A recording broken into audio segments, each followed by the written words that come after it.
कष्ट करके 5 मिनट के लिए आप यहाँ पे आ जाइए, गाना स्पेशली आपके लिए है और आप ही पे शूट करता है। तो कष्ट करके 5 मिनट आप यहाँ पे आ जाइए, तब मजा आएगा गाने का, है ना। एक बार जोरदार ताली होनी चाहिए भाई। एक गाना मैं गाई थी वो आप ही पे शूट करता है, बिल्कुल मैं आप ही के लिए गाई हूँ कि पेनी सी कड़ी अमीरो लगेला हाय हाय हाय हाय हाय हाय अकाला चश्मा में हीरो लगेला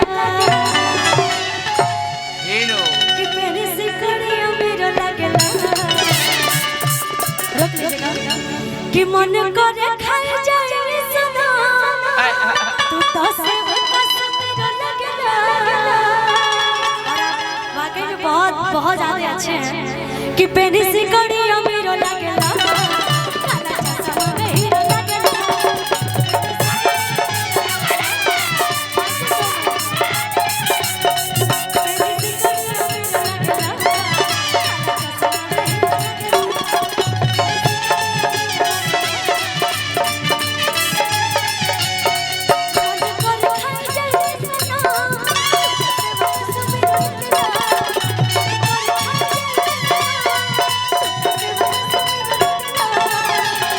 और क्या अब सुन लीजिए पहले फेवरेट रोनो बीरो लगेला काला चश्मा में हीरो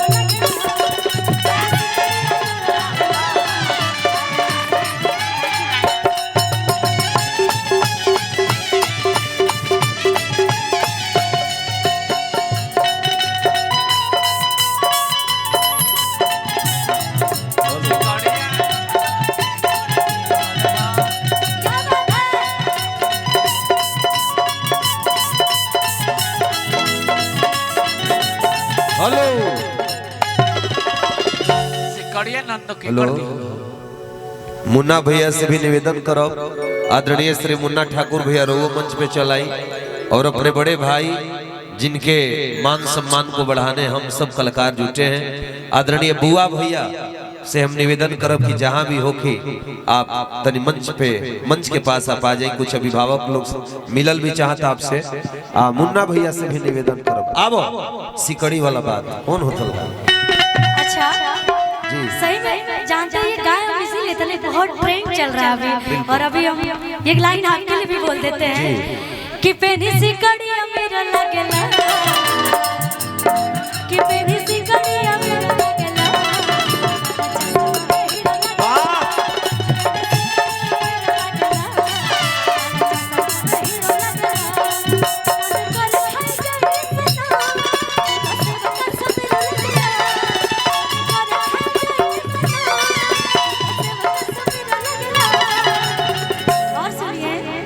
कि फेवरेट रणवीर लगेला हाय हाय हाय काला चश्मा में हीरो लगेला।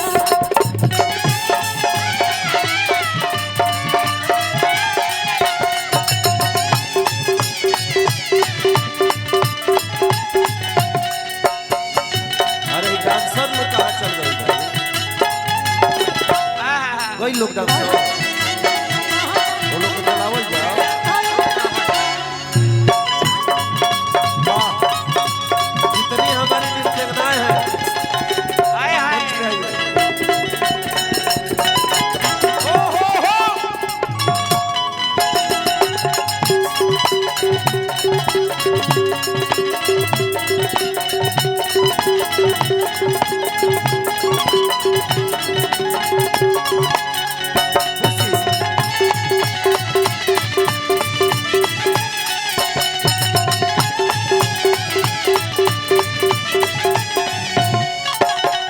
हेलो, अरे जे बड़ा अच्छा 4-5 को नृत्यंगना लोग रहा कहाँ भी लागू गइल